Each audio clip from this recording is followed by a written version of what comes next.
पवारांवर टीकेचं रोख असण्याचं कारण असं की अजितदादा पवार ज्या देवेंद्र फडणवीसांच्या मांडीला मांडी लावून बसतात त्याच अजितदादा पवारांच्या विजयसिंह पंडितांनी प्रकाश सोळंकीनी अक्षरशः उघड भूमिका घेतली, त्यांना रसद पुरवली, जाहीर मुलाखती दिल्या, त्यांच्या रॅलीमध्ये सहभागी झाले आणि बेकायदा मागण्या करणाऱ्या माणसाला खरं मोठं करायचं काम थोरल्या पवारांनी केलं। आणि परत ह्या सगळ्या मंडळींनी बजरंग सोनवणे, परत राजेश टोपे, आमचं म्हणणं काय आहे, ठीक आहे तुम्ही त्यांच्या मागणीला तुम्ही विरोध करा, पाठिंबा द्या, नका देऊ, त्या खोलात आम्हाला जायचं नाही, पण या बेकायदा कुणबीकरणाद्वारे जर मराठा बांधव जर ओबीसी मध्ये आला तर सोशल जस्टिसचं काय?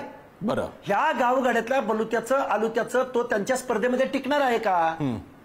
हा मग आमचा सवाल आहे ना। आणि मुख्यमंत्री महोदयांनी हा GR काढला तर या GRचं डायरेक्ट आम्ही तो फाडून आम्ही मुख्यमंत्र्यांचा निषेध केलाय ना। आणि आम्ही फक्त आज आलोय आम्ही बारामतीमध्ये, याच्या अगोदर आम्ही जालना जिल्ह्यामध्ये आहे, बीड जिल्ह्यामध्ये जातोय, आम्ही नांदेड जिल्ह्यामध्ये जातोय, लातूर जिल्ह्यामध्ये जातोय, आम्ही मुंबईला जातोय। त्यामुळे बारामती काही नवीन नाही, आम्ही काही सुरुवातच बारामतीमध्ये नारळ फोडलाय असं काही कोणी समजायचं कारण नाही। आम्ही गिरगावला समुद्रामध्ये उड्या मारल्या महाज्योतीला अजितदादा पैसे देत नाहीत म्हणून। बरं।